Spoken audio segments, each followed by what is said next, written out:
Agora não Deus. Aí. Não, é o PowerPoint mesmo. Eu acho que eu deixei na área de trabalho. Vê se tiver. Se não tiver, vou deixar. Meus irmãos, para a gente entender a reforma que foi de 31 de outubro, nós precisamos fazer um panorama geral até chegar de Jesus para cá. Deixa eu tentar mais uma vez. Vai que dá certo. Tirei, por favor. Acho que eu não salvei, não. Agora eu estou pensando.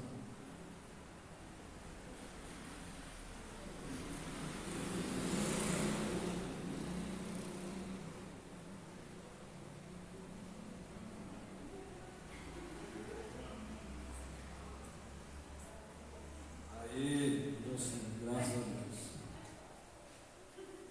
Os irmãos conseguem enxergar? Não sabem se precisa apagar uma luz. Dá para enxergar então? Meus irmãos, de forma bem breve, Deus criou o homem e uma das suas ordenanças era que ele não deveria comer do fruto do conhecimento do bem e do mal. Se ele obedecesse, teria a vida eterna, mas se desobedecesse, teria o quê? A morte. Morte seria a morte física, morte na separação do corpo da alma, morte espiritual, que é a separação do relacionamento com Deus, e também a morte eterna, que é a condenação. Então o homem ele pecou e atraiu para si a condenação eterna, e nada que o homem pudesse fazer seria suficiente para trazer a sua salvação novamente. Então Deus, em misericórdia, sendo gracioso, ele faz o quê? Ele promete um redentor ao homem, lá em Gênesis 3,15. O redentor queria cumprir o papel que o homem não cumpriu e seria obediente até a morte, e através desse redentor o homem teria novamente o reencontro com Deus, seria a salvação. Então Deus ele promete o seu Filho que ia libertar o mundo da condenação, o Messias prometido, e Jesus Cristo veio nesse mundo, ele nasceu, encarnou, ele viveu sem pecado, morreu na cruz e pagou pelo nosso preço. Ele pagou pela culpa do homem que desobedeceu lá no início e reatou o relacionamento com Deus. Então, Jesus Cristo, o Messias Salvador, ele nasceu na região da Judéia, na época que a Judéia era governada por Roma, o maior império da época. Jesus foi batizado e começou o ministério aos 30 anos. Seu ministério durou cerca de 3 anos e meio, ali por volta de 33 anos. Então Jesus ele escolheu 12 apóstolos, andou com os apóstolos até a sua morte, depois da ressurreição também.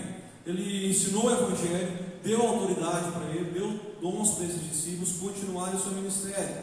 E os discípulos tinham uma grande comissão depois da morte de Jesus. Qual que era a comissão que inicialmente era dos apóstolos, mas que ficou para toda a igreja depois?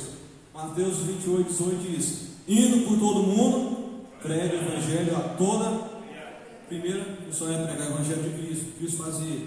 Depois fala, discipulando, batizando, ensinando. Então essa era a função dos apóstolos, que também ficou para a igreja.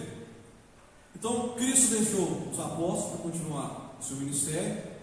Cristo depois deixou a igreja, que não existe mais apóstolo. Apóstolo é quem andou com Jesus. Paulo recebeu o título porque Jesus o chamou pessoalmente.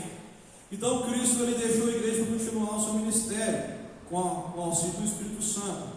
Então inicialmente os seguidores de Cristo eles se reuniam nas casas, obviamente porque era proibido reunir em lugares maiores, eram escondidos.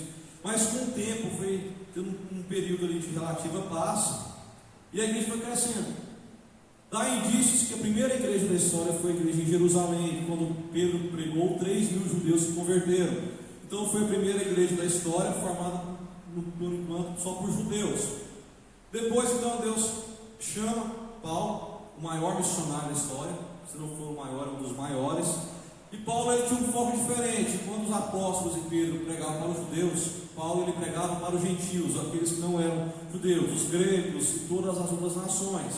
Então Paulo ele prega em suas 3, talvez 4 viagens missionárias, e ele funda a primeira igreja de gentios chamada de Antioquia, onde os cristãos foram chamados de cristãos pela primeira vez. Antioquia foi o quê? O berço das missões, era quem sustentava Paulo, era quem bancava a plantação de outras igrejas. Então a igreja começou a crescer, começou a criar, continuar o ministério de Jesus Cristo que ele deixou para nós, a grande comissão. Então veio a época das perseguições. Roma era governada por toda a Judéia, toda a região que é citada na Bíblia. E os romanos, o sistema de governo era o seguinte: dominava a região, mas deixava que os líderes locais governassem normalmente, desde que prestassem os impostos a Roma e que não se rebelassem e que não causassem nenhum tumulto. Então Roma permitia que os judeus continuassem o domínio ali sobre o povo, continuassem a sua tradição, continuassem a sua religião, desde que os judeus não se rebelassem contra o Império Romano. Todavia, o crescimento dos cristãos foi tão grande, a pregação dos apóstolos, pensa, 3.000 pessoas se convertendo de uma só vez e mudando todos para Jerusalém. Isso é algo que vai causar uma desordem aparente. Então os cristãos começaram a crescer de tal forma que foi gerando ciúme nos judeus. Eles não eram mais importantes, não eram líder daquele povo cristão, e com o medo de perder o poder, com o medo de perder o status diante do imperador, os judeus começam a perseguir os cristãos. Então, essa época, logo após a morte de Cristo, começa a perseguição aos judeus, e houveram 5 grandes perseguições. Nós precisamos falar dessas perseguições para poder chegar até a Reforma Protestante. As 5 piores perseguições da história aos cristãos. No início as perseguições eram apenas pelos judeus, mas depois começaram a ser por Roma, por meio do exército, por meio do império. A primeira grande perseguição ocorreu cerca de 54 depois de Cristo por Nero. Nero, conhecido como o imperador romano por ser egocêntrico, capaz de fazer qualquer coisa. Diz a história que ele matou sua própria mãe para conseguir o que queria, e ele matava qualquer um que afrontasse as suas decisões. Ele não era um imperador popular, as pessoas não gostavam dele. Na verdade, diz a história que ele tinha quase 95% de reprovação diante do povo, ninguém gostava muito dele. E na época de Nero ocorreu um incêndio, o famoso incêndio de Roma, um incêndio que durou cerca de 6 dias. Esse incêndio destruiu 10 das 14 regiões de Roma. 10 dos 14 bairros de Roma foram destruídos por um incêndio. Então não demorou muito para as pessoas começarem a culpar Nero, porque Nero ele queria destruir toda Roma e reconstruir os tempos antigos, os tempos de glória. Ele queria mudar a urbanização da cidade. Então as pessoas começaram a acusar Nero de incendiar, e Nero teve uma ideia. Ele percebeu que nós queremos ter providência divina, mas os únicos 4 bairros que não foram incendiados eram onde moravam os cristãos. Então Nero teve uma ideia. Ele falou assim: eu vou culpar os cristãos que tirem de mim esse peso. Não sabemos que coisa foi em Roma, talvez fosse a precariedade. Então Nero ele fala que foram os cristãos que incendiaram os outros bairros, e a prova disso era que apenas o bairro cristão, os 4 bairros cristãos, não foram destruídos. Então aí começa a primeira perseguição organizada contra os cristãos. Diz a história que os cristãos eram jogados no Coliseu para ser por feras, mas a pior de todas era a luminária. Eles molhavam os cristãos com pinche, empalavam e colocavam fogo neles para servir de luminária durante a noite nos jardins de Roma. E isso era com muitos cristãos, para iluminar todo o terreno. Então foi uma época de perseguição bastante grave. Todos eram perseguidos apenas por ser cristãos, por uma mentira. Foi nessa época que Paulo e Pedro morreram. Nós tivemos então a segunda perseguição. Domiciano, ele queria seguir a ideia de Nero de reconstruir Roma com a glória antiga, na glória que o imperador naquela época ele era considerado um deus. Então Domiciano ele institui o culto e sacrifício a ele mesmo. Todo mundo em Roma deveria fazer o culto para ele, deveria adorá-lo. Quem não fizesse isso seria morto. Os cristãos, obviamente, não iriam cultuá-lo, então os cristãos continuaram sendo mortos. Isso já estava em 81 depois de Cristo. Então vem a terceira grande perseguição. Estou fazendo só um panorama geral para nós chegarmos onde nós queremos. A terceira perseguição foi com Trajano. Trajano, imperador, ele assumiu na virada do século II ali, 100 depois de Cristo, depois do nascimento de Cristo. E Trajano não via como lucrativo perseguir os cristãos, ele achava que não era algo lucrativo no império. Então como que funcionou a perseguição neste tempo? Apenas os cristãos que foram denunciados morreriam. Então eu estou vendo um cristão, vou lá e denuncio ele. Ele vai diante da corte, chegava diante da corte, ele tinha que negar a Deus e dizer que adorava o Deus romano. Se ele não negasse o Deus cristão, seria morto. O que acontecia? As pessoas judeus, logicamente, denunciavam os cristãos, eles não iriam negar e morreriam da mesma maneira. Mas depois dessa época, houve uma época de relativa paz. Com todas as perseguições, as mortes, exílios, quanto mais a igreja era perseguida, mais ela crescia. Nós temos na Bíblia várias passagens que falavam, porém, o Espírito Santo de Deus prosperava a igreja. Nesse sentido, a igreja crescia com o Espírito Santo de Deus. Como o Tertuliano diz, o sangue dos mártires era a semente dos cristãos. Quanto mais os cristãos eram mortos por uma causa, as pessoas iam vendo que eles iam morrendo, seriam destruídos ali por feras, e eles não negavam o Evangelho. Então começou a despertar o interesse. Por que eles não negam o Evangelho? E isso começou a converter mais e mais pessoas ainda. E a perseguição só foi aumentando, mas Deus cuidava do seu povo. Então, após a terceira perseguição, nós tivemos um período de relativa paz, onde os judeus esqueceram um pouco os cristãos, já tinha perdido bastante força, morria sempre um aqui, um ali, mas não era em massa como antes. Então, nessa época surgiu algum problema para a igreja. Quais foram os problemas? As pessoas não sabiam que era ser cristão, eles não entendiam o que significava, por exemplo, a Santa Ceia. Eles achavam que era uma ceia canibal, eles estavam comendo o corpo das pessoas, bebendo sangue literalmente, porque não tinha explicação, eles escondidos. Então, quando começou a propagar, os nossos convertidos não sabiam que era isso. Não tinha uma liderança organizada, porque os imperadores anteriores mataram todos os líderes, mataram os estudiosos, os pastores. Então, quem ficou era quem não sabia quase nada. Eles não possuíam uma doutrina formulada. Então, qualquer pessoa aparecia ensinando uma heresia, algo que Cristo não ensinava, e convencia as pessoas. Tinha muita doutrina errada nesse momento. Surgiram falsos líderes, ensinamentos heréticos. E isso foi um grande problema, porque estavam fugindo dos caminhos que Deus tinha deixado. Então, os remanescentes, aqueles que eram poucos seguidores deixados ali por Cristo e continuaram buscando a Deus, eles buscaram algumas respostas para defender a fé nesse período. Quais foram as respostas? Aqui que surge então o cânon bíblico, que significa que essa Bíblia que nós temos aqui hoje formada, ela foi definida nessa época. Antes havia vários livros, então eles pegaram as escrituras, compararam com toda a escritura, compararam com a tradição e, de acordo com os ensinamentos dos apóstolos, aquilo que não tinha, o que Cristo ensinou, aquilo que não condizia, não era harmonioso com o restante das escrituras, não foi acrescentado. Então o cânon continuou dessa forma, 66 livros. Nessa época eles estabeleceram o credo apostólico. O que é o credo apostólico? Eu creio em Deus Pai, Criador dos céus e da terra. Continua. Aí eles falaram, eu também creio em Jesus Cristo, creio no Santo Espírito, creio na igreja. Para que servia isso? Para dizer, nós cremos nisso, nisso e nisso. Nada além disso nós cremos. E tudo que está no credo era o que os apóstolos ensinaram. Então eles já tinham um livro fechado, eles já tinham uma crença fechada, a crença fechada por Deus, e isso ajudaria a continuar o Evangelho. E por último, a apostolicidade da igreja. Naquele tempo não havia uma liderança, qualquer um aparecia e dizia ser líder. Então eles reformularam e diziam que a igreja iria eleger aqueles líderes que seguiriam os ensinamentos dos apóstolos, que caminhariam naquilo que os apóstolos haviam ensinado. Então qualquer ensinamento, qualquer pessoa que aparecesse ensinando algo que não era conforme Jesus deixou, então estaria errado.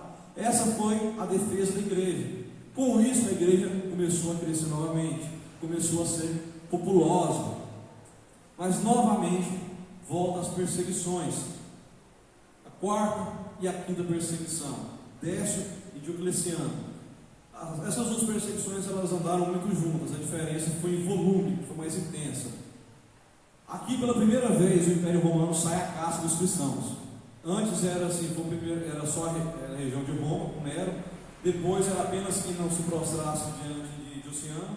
Depois era apenas os denunciados. A partir desse momento, o Império Romano começou a perseguir todos os cristãos dentro do Império. Era a maioria do Oriente e do Ocidente daquela época. Então eles começaram a matar os cristãos, começaram a queimar Bíblias, começaram a destruir templos, começaram a destruir casas de cristãos. Então a quarta foi a pior, e depois a quinta, pior de todas, perseguições aos cristãos. Nessa época os estudiosos dizem que quase que o povo cristão acabou. Mas nós sabemos que não acabou, porque é o Espírito Santo de Deus que guardava, o Espírito Santo de Deus que dava vida. Então, nesse tempo os cristãos, cerca de 300 anos, os cristãos estavam sendo perseguidos desde a época de Jesus, sem nenhum período de paz. Então, vem a época da paz. Agora nós vamos começar a entender a reforma protestante.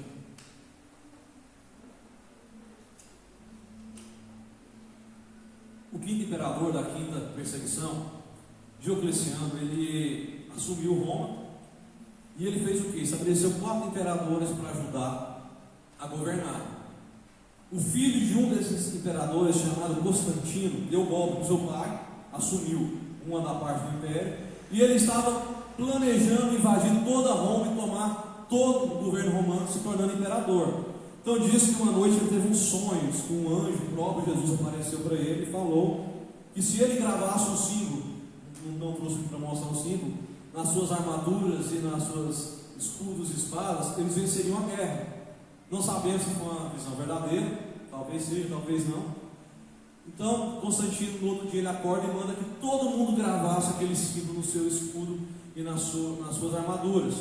E aconteceu que ele invadiu Roma, ele venceu a batalha, derrotou o exército romano e ele se tornou um imperador de Roma. O primeiro imperador que não veio de linhagem, não foi escolhido mais por golpe. Então, Constantino se tornou um imperador. Depois dessa visão que Constantino teve, ele se declarou cristão. Deus me mostrou o caminho, então agora eu vou ser cristão. Sua própria mãe ela é cristã.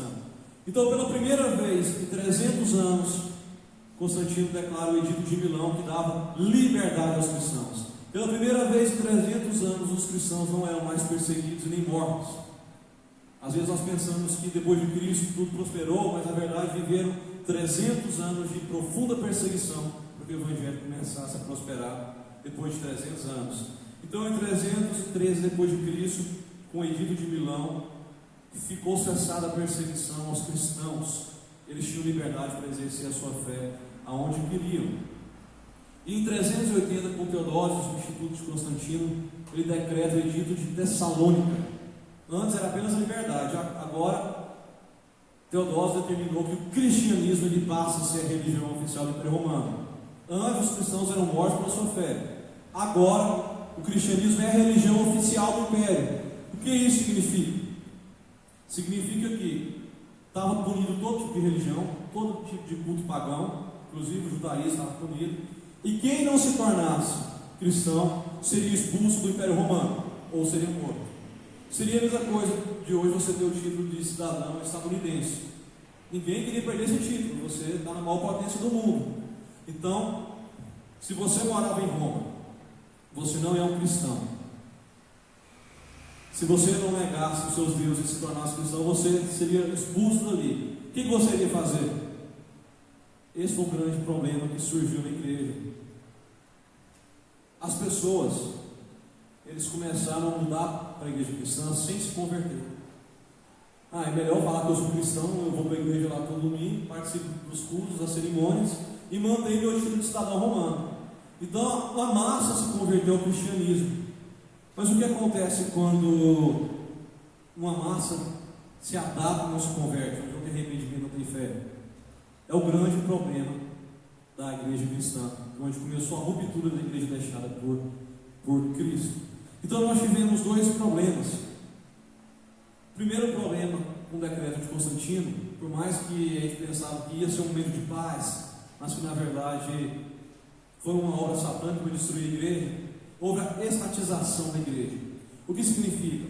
Antes apenas os pobres eram cristãos, porque a elite você tinha que ser, adorar os deuses romanos, ou você não tinha cargo de elite. Então a partir desse momento a elite começou a entrar na igreja. Os líderes da igreja passaram a ser comissionados e não vocacionados. O imperador falava, você tem determinada terra, então você vai ser o líder daquela igreja ali. Era política, não tinha mais vocação, não tinha mais piedade. Então os pastores eram mais políticos do que vocacionados. O Estado passou a controlar a igreja. Igreja e Estado passou a andar junto. O imperador passou a ser o quê? Ele passou a ser o chefe do governo e o chefe da igreja. Ele controlava tanto a igreja como o Estado. Então não demorou muito para que a igreja passasse a ser uma manobra de manipulação da massa. Certo? A igreja deixou de ser a igreja deixada por Cristo e se tornou uma igreja estatal, onde ela manda em tudo de acordo com os desejos do imperador. Então o imperador era o chefe da igreja do Estado, da igreja do Oriente, e mais tarde, depois da ruptura, o Papa assumiu essa figura de chefe superior, chefe primário da igreja do Ocidente. Então o primeiro problema foi a estatização. A igreja se tornou um Estado, governada pelo Estado.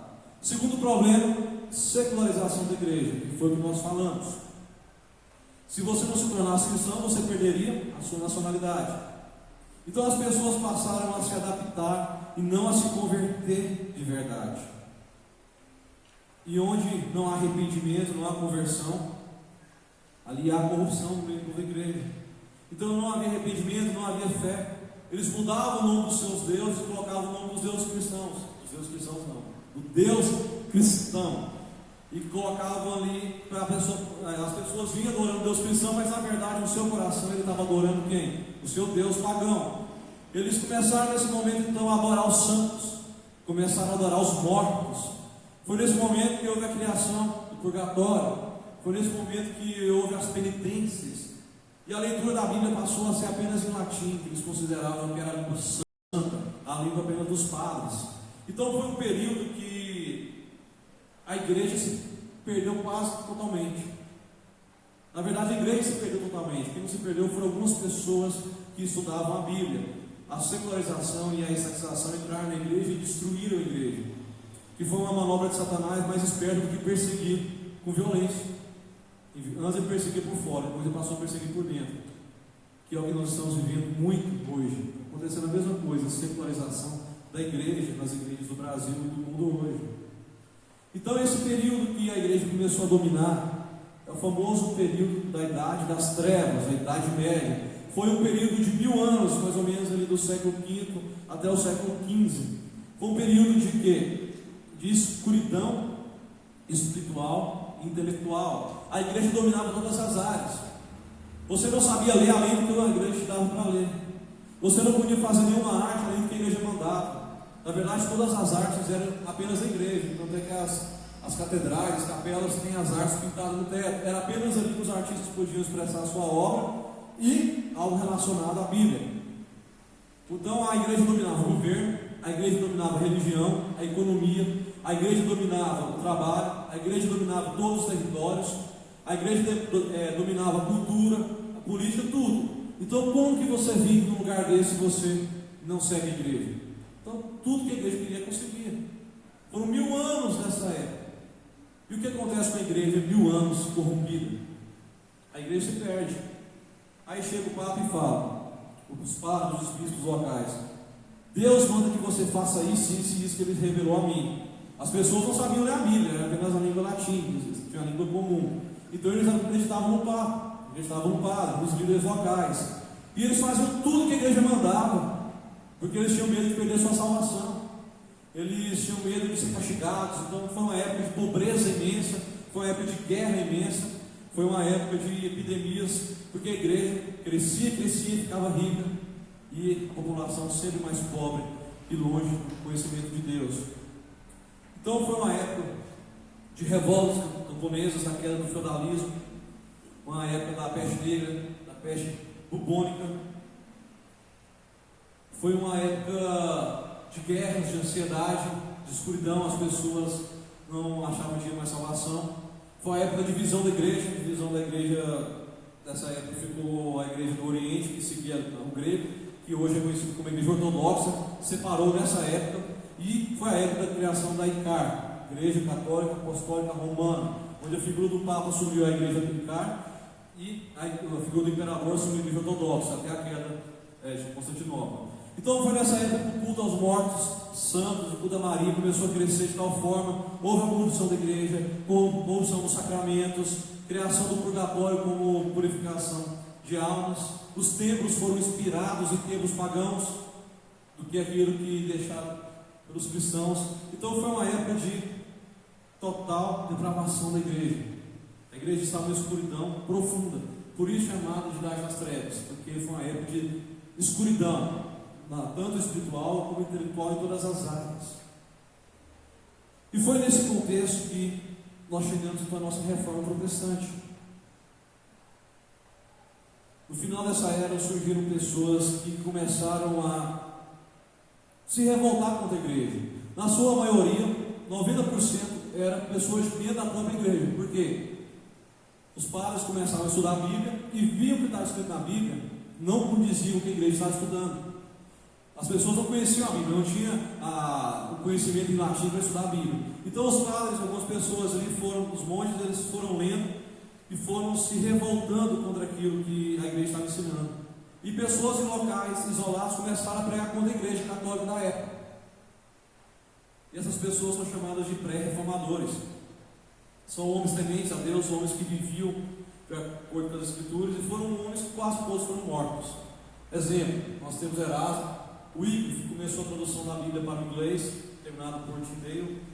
Nós temos John Ross. O Wycliffe foi tão engraçado que, engraçado não, muito triste, ele morreu, foi enterrado, a igreja mandou desenterrar o seu corpo, exumou para queimá-lo novamente, para dizer que ele estava excomungado, depois de morto. Tyndale foi queimado vivo, John Ross foi queimado vivo também, Savonarola da mesma maneira. Por quê? Porque eles pregavam que a igreja estava ensinando era errado, que o governo da igreja estava errado. Então essas pessoas foram importantes porque eles começaram a levantar a sociedade, começaram em vários locais a criar uma revolta contra a igreja local. Por isso que são chamados dos pré-reformadores. E foi inevitavelmente que depois veio a reforma protestante. Então, o que foi a reforma protestante? Vera, você consegue ler, por favor?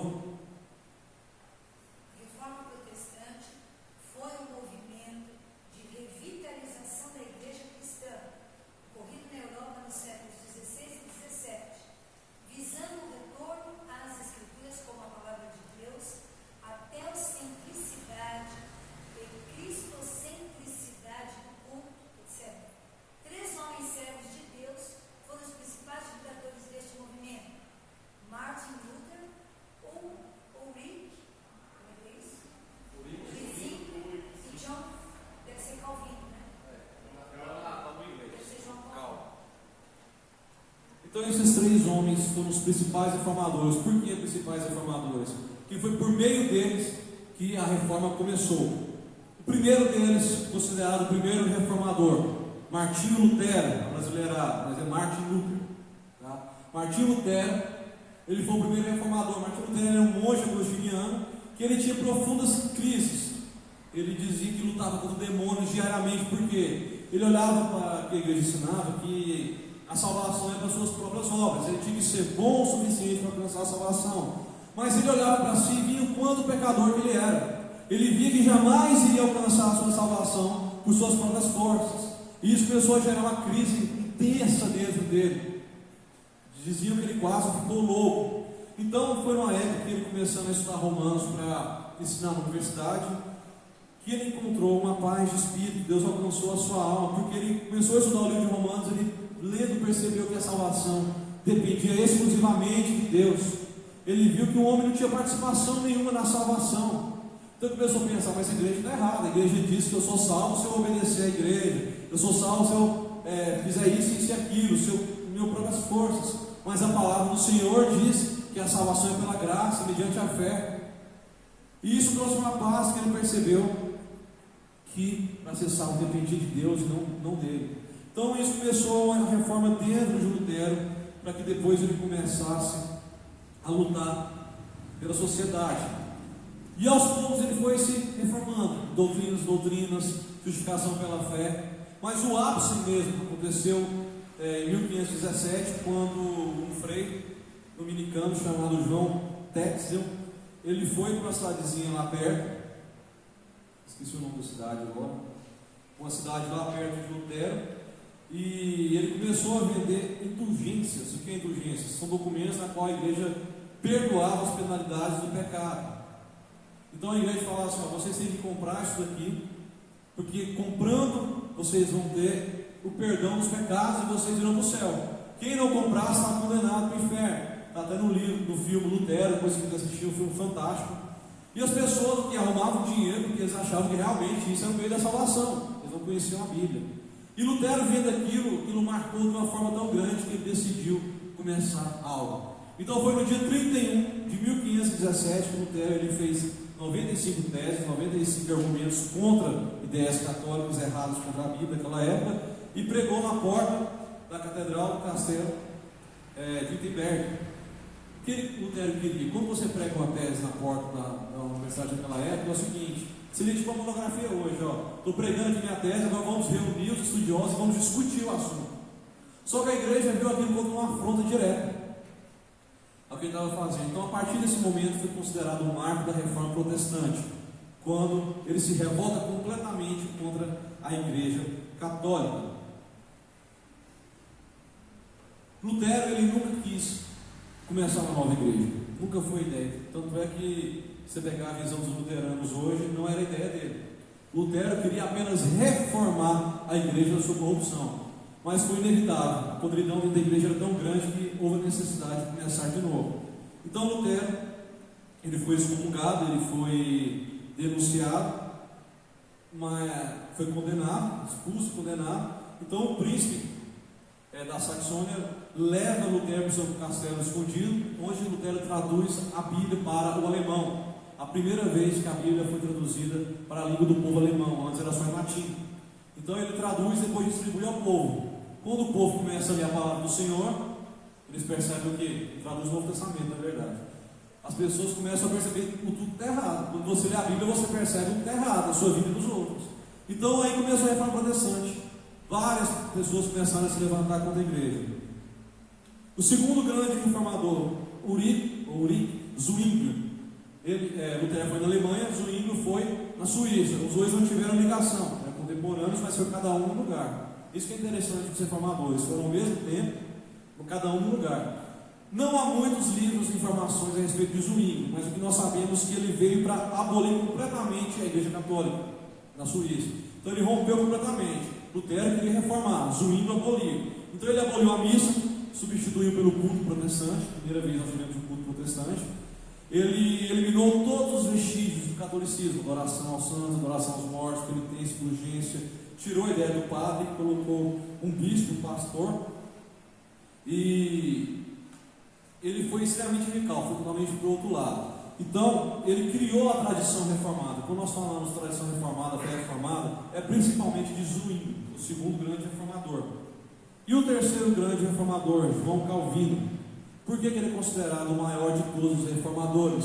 Porque o que ele fez, o legado que ele deixou, foi o maior de todos.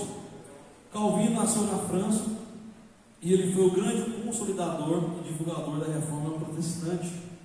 Ele foi o sucessor de Lutero e Zwingli, viveu ao mesmo tempo de Zwingli, de Lutero também. Mas ele, apesar de ser francês, seu ministério foi mais na Suíça, em Genebra. Então, o que Calvino fez? Ele escreveu a primeira obra de teologia sistemática. O que é a teologia sistemática? São as doutrinas de forma organizada. Pega, vamos supor, que a Bíblia ensina sobre fé. Aí pega tudo que a Bíblia ensina sobre fé, as suas referências, e coloca isso. Então Calvino foi responsável por deixar de forma sistemática as crenças.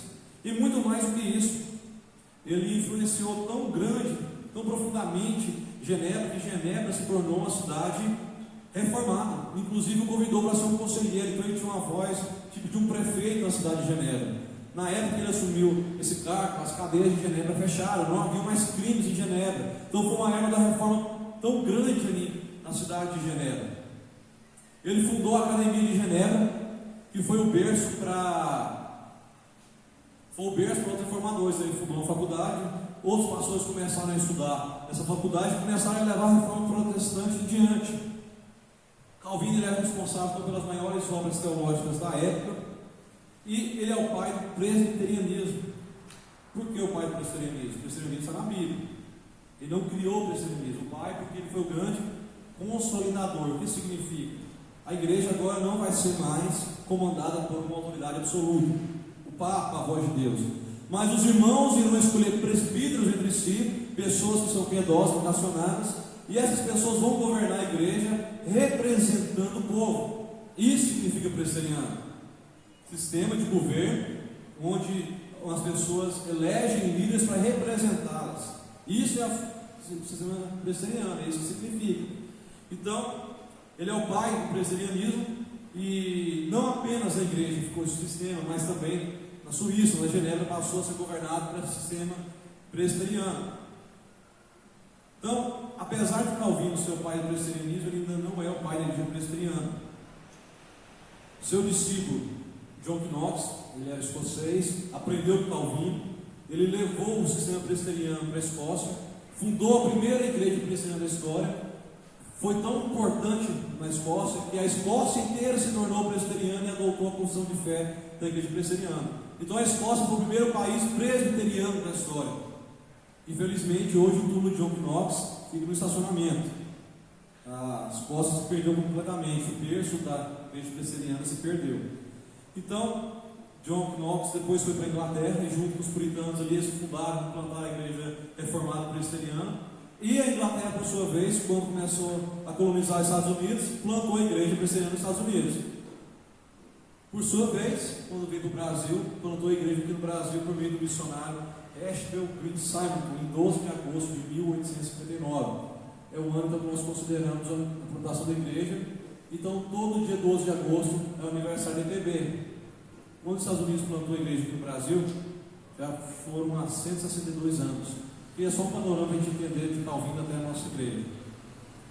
Então, para a gente caminhar para o fim e para entender o nosso tema, a Reforma Protestante deixou vários legados para a igreja de hoje em dia. A Reforma Protestante, ela rompeu com a igreja corrupta daquela época, rompeu com os ensinamentos errados daquela época e trouxe novamente um direcionamento bíblico para as igrejas. Então voltou a igreja à época de Cristo. Então, quando nós falamos com uma igreja reformada, é uma igreja que foi transformada de acordo com a visão bíblica, a visão que de acordo com o que Cristo deixou. Mas vamos abordar agora de forma breve para a gente entender o nosso tema 5 pilares da Reforma Protestante, 5 resumos da Reforma Protestante, 5 doutrinas talvez mais essenciais que foram instauradas pela Reforma Protestante, que nós chamamos de 5 solas. Primeiro, somente a Escritura foi um sola criado para combater o ensinamento de que havia outras formas da palavra de Deus. Foi um ensinamento criado para mostrar que o Papa não é a voz de Deus, que o padre não é a voz de Deus, que o líder, o governador, o imperador não é a voz de Deus, mas que a única voz de Deus é a Bíblia.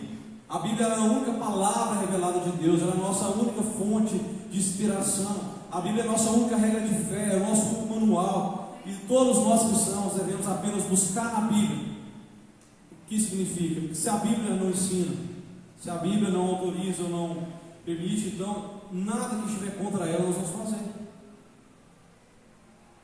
Porque naquela época eles não liam a Bíblia, não tinham escritura para ler. Então, o que o padre falava era o que eles acreditavam. Então, a partir desse momento, somente o que a Bíblia dizia era a palavra de Deus. Então a Bíblia era o único manual para o culto, para a adoração cristã.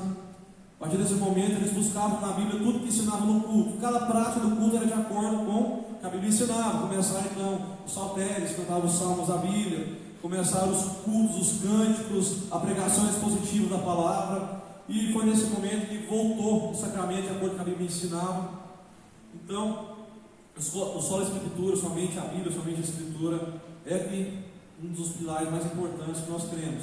Nós vamos falar especificamente sobre esse tema no domingo, 9 horas da manhã. Depois nós cremos o segundo, sola fide, ou somente a fé. Este veio para combater a ideia de que havia salvação por meio de outras crenças. Todos os caminhos levam a Deus. Isso veio para combater fortemente isso, veio para dizer o seguinte: apenas o Evangelho é a palavra de Deus, a Escritura, e somente a fé em Jesus Cristo é o meio, o instrumento para trazer a salvação. Em Atos 16, 31, o carcereiro pergunta, se tiver enganado essa referência mesmo, o carcereiro pergunta para Paulo: o que devo fazer para ser salvo? Ele diz: crê no Senhor Jesus. João 3,16: Deus amou o mundo de tal maneira que enviou o seu Filho para que todo o que nele crê. O crer é a fé na obra de Jesus Cristo, é a fé naquilo que Jesus Cristo pregou, o seu ministério, é o arrependimento, é a conversão. Então não existe a salvação fora de Jesus Cristo, fora de professar a fé cristã. É o único instrumento, é esse. Depois nós temos somente a graça sola gratia. Então, primeiro só a Escritura, somente a Escritura é a palavra de Deus, somente a fé é o instrumento para trazer a salvação. E somente a graça, ele foi levantado para combater a ideia de que o homem conseguiria salvar se fizesse tal coisa.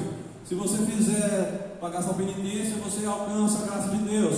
Se você fizer isso e isso, você alcança o seu terreno do céu, você tem a salvação. Então esse sola vem para mostrar que a graça, a salvação é exclusivamente de Deus. Nós não dependemos de nós em nada para ser salvos, porque nós somos corruptos. Nada que eu possa fazer é suficiente para me salvar.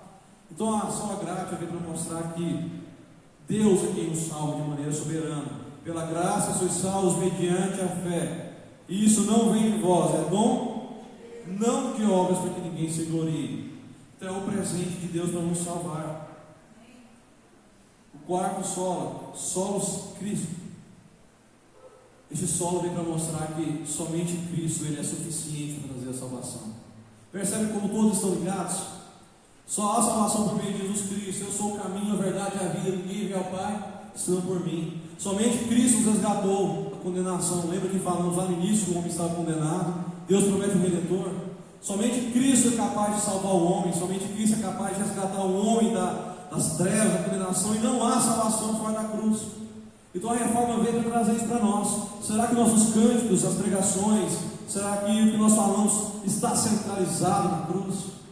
Será que aponta para Cristo, o meu louvor, a minha adoração? Será que a minha intenção é glorificar Cristo? Se não for, então nós estamos pecando. Porque Cristo deve ser o centro de todo louvor, de toda adoração, de toda palavra, de tudo. Somente Cristo, o nosso único mediador, nosso único intercessor, nosso único salvador. Nós temos 2 textos para frisar. Atos 4, 11 ao 12.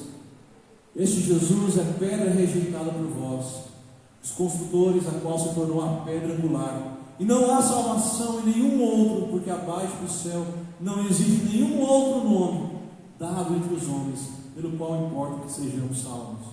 Colossenses 1,13. Ele nos libertou do império das trevas e nos transportou para o reino do Filho do seu amor, no qual temos a remissão dos pecados.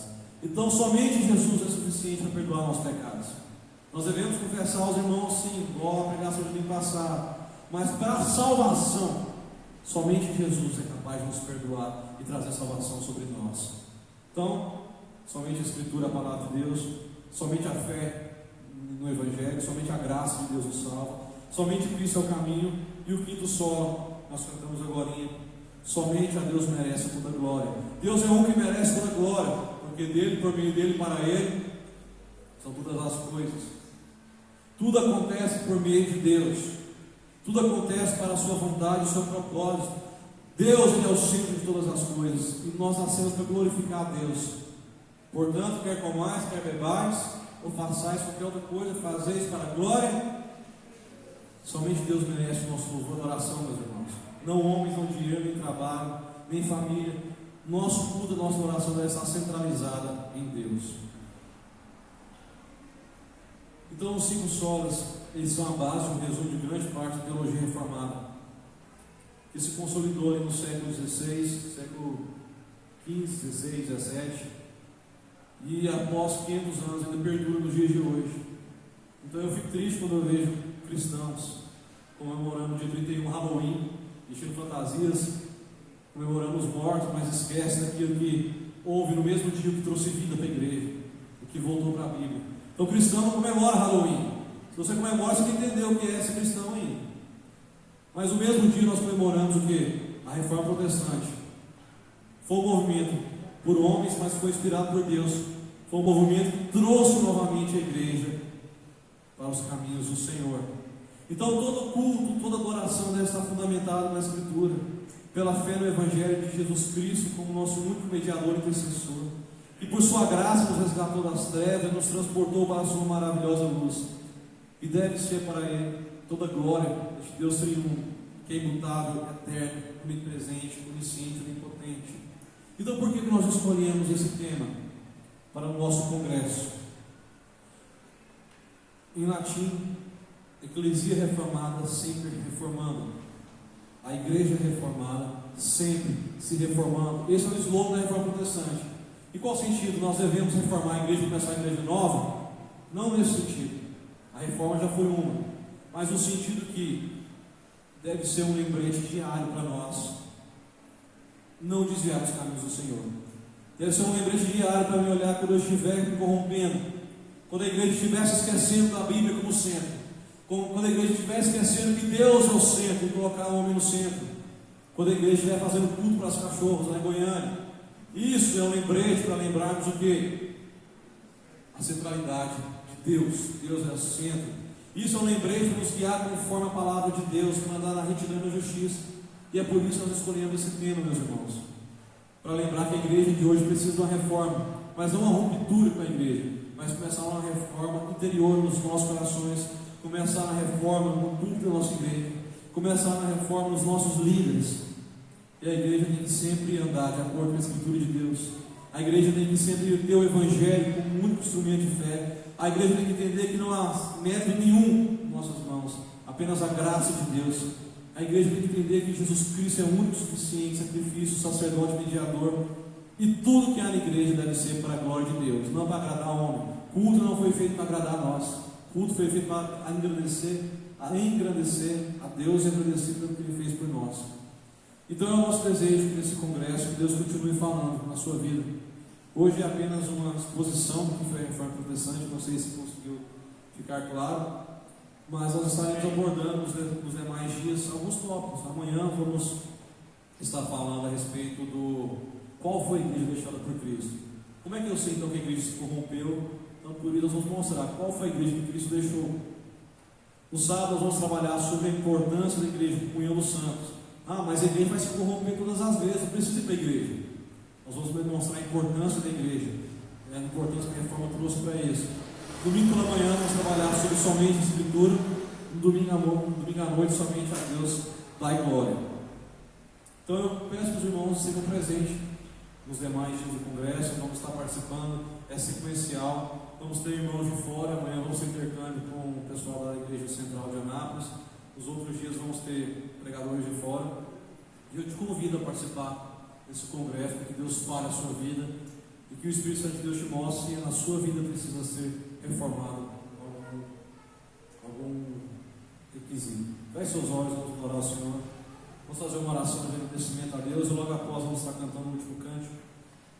Pai, no nome de Jesus, nós te agradecemos, ó Deus, que o Senhor usou aqueles homens pecadores, não são melhores do que nós, mas foram homens que leram a Tua Palavra e foram guiados pelo Espírito Santo de Deus para começar um movimento de revitalização da igreja, Pai. E que nesse congresso nós possamos olhar para nós e possamos ver aquilo que precisa ser mudado, aquilo que precisa ser transformado, Pai. E a começar em nós, a começar na nossa igreja, que venha ter, Pai, a volta das Escrituras,